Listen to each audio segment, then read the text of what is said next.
Waktu itu kalau nggak salah bulan Ramadan minggu ketiga itu saya selesai baca terjemahan Qurannya.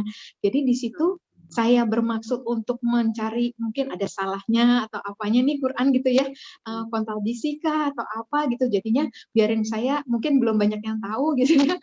Gitu mungkin masih adalah kesempatan untuk berubah gitu. Tapi yang ada itu makin yakin di situ. Banyak ayat-ayat gitu di dalam Al-Quran itu yang justru meneguhkan saya. Saya melihat juga Islam itu yang sangat-sangat memuliakan nabi-nabi gitu, yang nggak ada sedikit pun pernyataan negatif di dalam Quran tentang nabi siapapun gitu ya, nggak ada itu ya di Quran ini gitu. Masya Allah itu bahkan Nabi Isa itu sangat dimuliakan di situ saya melihatnya gitu ya. Kalau yang dari di MCI itu tadi yang saya share sebenarnya partnya lebih ke yang tadi ketika masih ada bergantung dengan sesuatu, seseorang gitu, even rahim wanita itu berarti nggak bisa disebut sebagai Allah gitu, berarti itu masih disebut makhluk kalau dari yang MCI itu. Tapi kemudian kan setelah itu saya karena belum bisa membaca bahasa Arab Quran, waktu itu saya mengkatamkan terjemahannya Quran gitu karena untuk lebih tahu gitu kan. Waktu itu kalau nggak salah bulan Ramadan minggu ketiga itu saya selesai baca terjemahan Qurannya. Jadi di situ saya bermaksud untuk mencari mungkin ada salahnya atau apanya nih Quran gitu ya, kontradisi kah atau apa gitu. Jadinya biarin saya mungkin belum banyak yang tahu gitu ya. Gitu mungkin masih adalah kesempatan untuk berubah gitu. Tapi yang ada itu makin yakin di situ. Banyak ayat-ayat gitu di dalam Al-Quran itu yang justru meneguhkan saya. Dan waktu itu pemikiran saya yang saya sampaikan ke adik saya, sempat saya diskusi sama adik saya adalah seperti ini gitu. Kalau ini kayak yang wahyu pribadi yang Allah kasih ke saya ya. Waktu itu saya berpikir kalau misalnya Nabi Isa itu memang Allah gitu ya, kenapa setelah itu masih harus diturunkan Nabi Muhammad? Waktu itu saya mikir gitu. Harusnya kalau itu Allah sendiri yang turun, harusnya bukankah harusnya paripurna gitu. Gak perlu ada lagi diutus yang lain gitu. Kalau diutus lagi yang lain kan sama dengan nabi-nabi sebelumnya. Sudah selesai masanya, dikirimlah yang baru, seperti itu. Harusnya kalau Allah beda kan ya. Kalau Allah sendiri yang turun, tuntas selesai. Itu harusnya jadi yang paripurnanya ada jadi pamungkas terakhirnya gitu ya.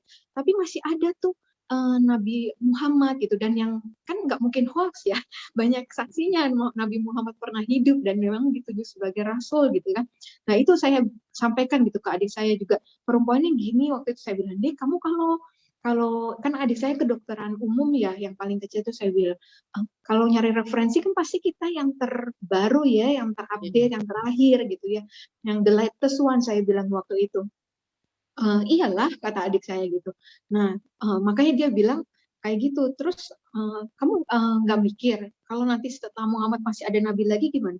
Nggak ada, nggak akan ada nabi lain setelah Nabi Muhammad karena sudah dituliskan memang nabi terakhir ya Nabi Muhammad, saya bilang gitu. Itu sih yang waktu itu benar-benar jadi kekuatan saya. Itu nggak saya nemuin di buku atau di Quran atau di mana, tapi itu yang jadi pemikiran saya saat itu bahwa harusnya seperti itu bukan gitu. Dan ternyata waktu di Quran ya benar-benar ditegaskan banget gitu ya, termasuk waktu apa namanya di Al-Maidah ya ayat 116 itu favorit saya itu, kayak Allah tanya kan ke Nabi Isa gitu kan, apakah kamu sama yang nyuruh kamu dan ibumu untuk nyembah mereka gitu kan ya. Ya enggak ya Allah gitu kan. Kalau misalnya apa, engkau kan yang maha mengetahui kalau memang aku melakukannya gitu ya, tentu kan engkau yang lebih mengetahui gitu kan. Itu bahkan maksudnya kalau saya dikatakan saya meninggalkan Yesus ya atau meninggalkan Nabi Isa, itu saya nggak ngerasa gitu. Sampai hari ini saya masih mengasihi Nabi Isa gitu ya, karena saya melihat juga Islam itu yang sangat-sangat memuliakan nabi-nabi gitu, yang nggak ada sedikit pun pernyataan negatif di dalam Quran tentang nabi siapapun gitu ya, nggak ada itu ya di Quran ini gitu. Masya Allah itu bahkan Nabi Isa itu sangat dimuliakan di situ saya melihatnya gitu ya. Gimana waktu itu saya juga berpikir kenapa ya, nah itulah Islam tuh agama ilmu, agama yang fair banget menurut saya, karena ketika itu kebenarannya ya itu yang disajikan gitu, nggak ada rekayasa, nggak ada manipulatif yang gimana-gimana gitu, apa adanya aja gitu ya. Jadi kalau misalnya kayak yang terakhir ya, jadi saya pernah ada kakak kelas yang bilang, istri saya itu dari Islam pindah ikut sama abang karena tahu nanti yang datang di akhir zaman itu Nabi Isa. Kamu kok malah pindah, dibilang gitu. Terus di situ saya pelajarin banget gitu di Al-Quran ya, ternyata ya memang betul yang datang nanti Nabi Isa untuk membunuh Dajjal. Kemudian tapi apa yang dikatakan, apakah tujuannya datangnya Nabi Isa itu selanjutnya adalah kan justru untuk menyelesaikan perselisihan kita selama ini gitu ya, bahwa yang benar adalah risalah yang dibawa oleh Nabi Muhammad gitu ya. Itu yang Masya Allah gitu, yang saya pikir kalau mau bisa aja kan kita pikir jagoan kita lah yang turun terakhir gitu ya, akhir zaman gitu ya. Kenapa harus Nabi yang lain, bukan Nabi Muhammad? Itu saya sempat mikir gitu ya. Tapi ternyata itu Masya Allah gitu. Memang bukan Nabi Muhammad yang turun gitu ya. Sampai dibuat juga Nabi Muhammad mujizatnya ya Al-Quran ini aja. Nggak seperti yang lain bisa melakukan apa segala macam. Itu udah bentuk penjagaan Allah supaya nggak ada manusia yang disesatkan lagi dengan utusan Allah itu dianggap sebagai Allah gitu ya. Jadi benar-benar kita melihatnya itu ya Allah yang besar, Allah yang berkuasa gitu. Jadi itu yang saya lihat di dalam Islam, keindahan Islam di situ gitu ya, yang saya lihat gitu ya. Jadi kalau kita orang-orang yang mau berpikir gitu, harusnya sih semua muaranya ke Islam ini memang gitu ya, dengan hati yang bersih ya, dengan nggak ada kepentingan apapun seperti itu gitu ya. Harusnya pasti kita akan menemukan jalan untuk kembali ke fitrah sebagai Islam. Aduh, Masya Masya Allah. Allah. Aduh, luar biasa banget nih. Menarik ya. Ini saya aja sebagai muslim dari lahir, kadang aja saya tuh baru nerima yang cita-cita begini tuh ketika saya udah umur berapa gitu. Ini dokter yang baru kurang lebih setahun yang lalu memeluk agama Islam gitu ya, tapi kayak ngerasa langsung ini fitrahnya aku nih gitu. Fitrahnya aku tuh sebenarnya muslim dan tahu semuanya gitu.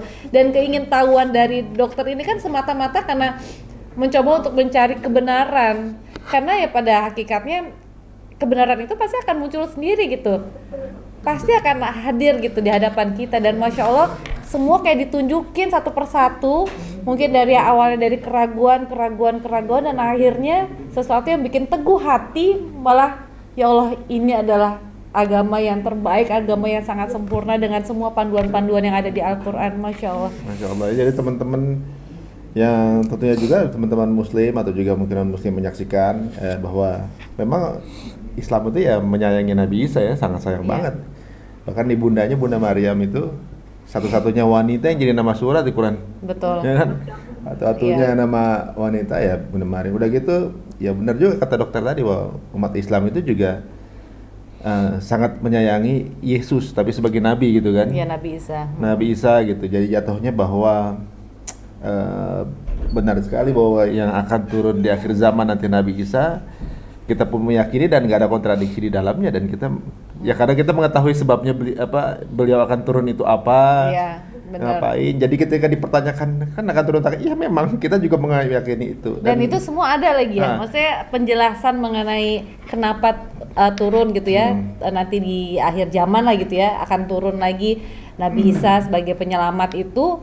Kenapanya juga disebutin gitu. Jadi seolah-olah kita tuh emang benar-benar kayak dikasih tahu before kita lahir gitu ya, sebelum kita lahir tuh seperti apa cerita tentang kisah-kisah Nabi yang ada gitu. Lalu ketika kita di dunia ini kita tinggal mengikuti panduan-panduan yang ada, dan for the next kita juga dikasih tahu lagi gitu apa yang akan terjadi gitu. Jadi kayak semuanya lengkap sebenarnya. Jadi sayang banget kalau misalnya teman-teman yang masih belum mempercaya Al-Quran gitu ya. Ya tapi ya itu dia, balik lagi hidayah Allah gitu. Balik lagi hidayah Allah, sebaik-baiknya itu hadiah adalah hidayah Allah gitu ya. Kita pun sebagai muslim terkadang kita enggan untuk membaca, merasa bahwa ya udahlah gitu, apa yang terjadi ya terjadilah gitu. Tapi ya Masya Allah ini banyak sekali pelajaran yang bisa kita petik ya dari cerita Dokter Karissa. Begitu indah gitu jalan hidupnya. Ya, saya nggak banyak bisa, kita juga nggak terlalu banyak bisa berkata-kata, cukup dengar ceritanya aja kayaknya sudah terbawa ini ya, bahwa ini sebuah momen dan juga proses yang dilewati dokter ini precious ya gitu. Mungkin banyak juga orang yang ingin sekali mendapatkan momen seperti ini gitu. Banyak yang orang yang gua Islam tapi kok gua belum belum masuk ya, belum feel ya gitu. Jadi ibaratnya ada juga orang yang justru diberikan dengan cobaan-cobaan yang berbeda-beda, akhirnya dapat ketemu di sini kuncinya selama ini yang dicari-cari. Nah dok, saya penasaran sama paskanya dok. Jadi kan setelah itu berarti kan menjalani hidup jadi sebagai seorang muslimah berarti ya, Betul. sholat, mengaji gitu. Tapi sekarang dokter udah belajar mengaji berarti udah mengaji. Ya, alhamdulillah dari MCI itu kita ada metode yang lebih cepat untuk bisa masuk ke Quran, jadi nggak melalui ikro-ikro. Jadi namanya metode Sakifa, itu 6 kali pertemuan, setelah itu bisa masuk Quran.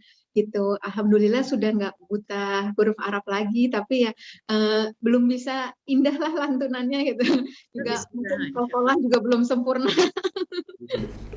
Saya dengar udah khatam dok.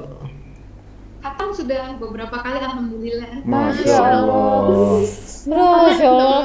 Siapa di sini yang setahun belum khatam? Tuh, ayo subscriber kita nih. Malu kita sama Iya benar dokter ya. Beliau ini di awal tahun lalu masih belum meyakini syahadat. Maksudnya belum meyakini Allah dan juga Nabi Rasulullah SAW kan saat itu. Tapi sekarang kita ngobrol, beliau udah khatam beberapa kali gitu. Ada mungkin teman-teman yang udah muslim di awal tahun ini lah gitu. Bahkan mungkin mungkin dari lahir gitu. Ada mungkin yang setahun ini aja belum khatam gitu mungkin. Itu kan kita jelek banget. Beliau dari pandemi ini aja sambil jalan berproses. Jadi justru dikasih nikmatnya luar biasa ya. Maksudnya dikasih hidayah, dikasih kemudian khatam. Nikmatnya itu dari ini, kebetulan kan memang di MCI itu dibimbing terus ya, maksudnya kayak kami tuh kayak kemarin Ramadan itu memang targetnya dalam 30 hari itu ya khatam 30 juz. Kemarin yang 1 sampai 10 Zulhijjah itu juga dalam 10 hari harus khatam 30 juz. Jadi mau nggak mau pagi 1 juz, malam 2 juz. Masya Tapi Allah. bareng-bareng. Jadi juga emang jadi nggak beban sih. Jadi Oh, nggak sendiri ya gitu ya? betul.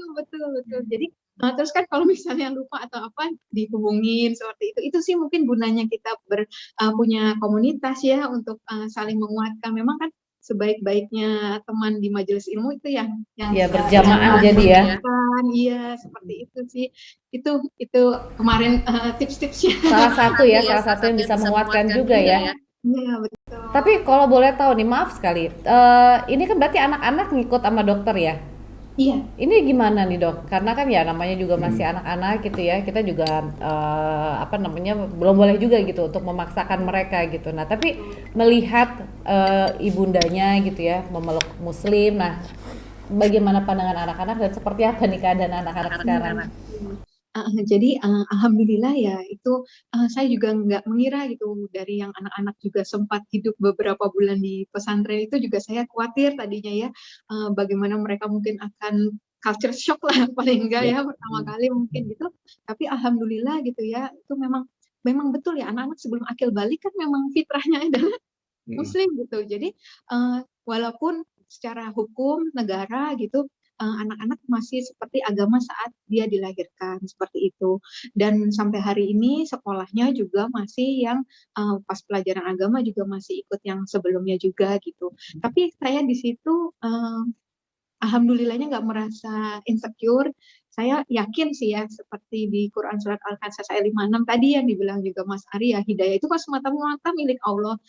Dibilang kan Muhammad, kamu nggak bisa memberi petunjuk pada orang yang engkau kasihi gitu kan. Cuman Allah yang bisa memberi petunjuk gitu kan, dan Allah yang paling mengetahui siapa yang bisa diberi petunjuk gitu ya. Jadi mau anak saya sekarang mempelajari yang kitabnya yang sebelumnya pun mungkin nanti juga sampai menyeluruh, itu kalau memang Allah nanti berkehendak mereka dapat hidayah ya pasti kembali ke Islam. Sebaliknya saya gimana berusahanya untuk mengarahkan ke dalam Islam ketika memang hidayah itu bukan menjadi bagian mereka, ya nggak bisa saya tahan-tahan juga gitu. Mungkin nanti saat gede nanti dia nggak bisa. Ya saya hanya bisa berdoa sih di situ gitu ya. Di situ saya berdoa, di situ saya juga menunjukkan akhlak sebagai seorang muslimah itu gimana gitu ya. Mereka sudah ngerti tentang aurat gitu. Kalau kakaknya belum pakai baju habis mandi, adiknya yang laki pasti langsung kakak aurat gitu sudah. Masya Dan Allah. terus kalau lihat baju di mall gitu juga sempat udah mikir, Kak bagus ya, adiknya bilang. Terus kakaknya bilang, tapi kita nanti nggak bisa pakai itu kalau kita muslim, katanya gitu. Apa namanya, itu legging, celana legging itu mereka. Saya bilang boleh, nanti buat di dalam, saya bilang gitu, buat di rumah, saya bilang gitu. Itu mereka istilahnya sudah mulai itu ya, gitu. Kemudian padahal kemarin 5 Juni papa juga meninggal gitu ya. Sempat saya pulang itu saya bilang ke anak-anak, mami minta tolong nanti kalau mami meninggal, tolong mami dengan cara dikuburkan dengan cara muslim ya, jangan mami disuntik formalin ya, saya bilang gitu. Kemarin gitu kan itu apa namanya, lihat kan waktu di rumah sakit muka opa bagus ya gitu, pas sudah suntik formalin kan ada kayak agak bengkak gitu ya. Kan mami seumur hidup nggak ada suntik apa, oh, suntik apa itu, silikon ya atau apalah filler-filler itu gitu kan. Kalau masa terakhir hidup dikasih formalin kan jangan ya nak, aku bilang saya bilang kayak gitu sempat ya. Hal-hal seperti itu sih yang saya masukin, hal yang kecil-kecil, dan tolong cepetan mami dikubur, nggak usah sampai berhari-hari ya di situ, saya bilang gitu. Mulai masuk di situ sih. Terus tentang apa ya, apa sunah-sunah yang lain lah ya, itu yang saya masukkan ke anak-anak gitu. Kalau minum duduk, makan duduk, saya bilang kayak gitu. Seperti itu sih yang mulai mulai dini, minum pelan-pelan, jangan kayak gitu seteguk 3 gitu. Itu yang hal kecil-kecil gitu ya. Mudah-mudahan ya. Mudah-mudahan ya, Bismillah. Iya, Bismillah. iya. Tapi dengan penampilan baru dari dokter pun anak-anak ada komentar nggak?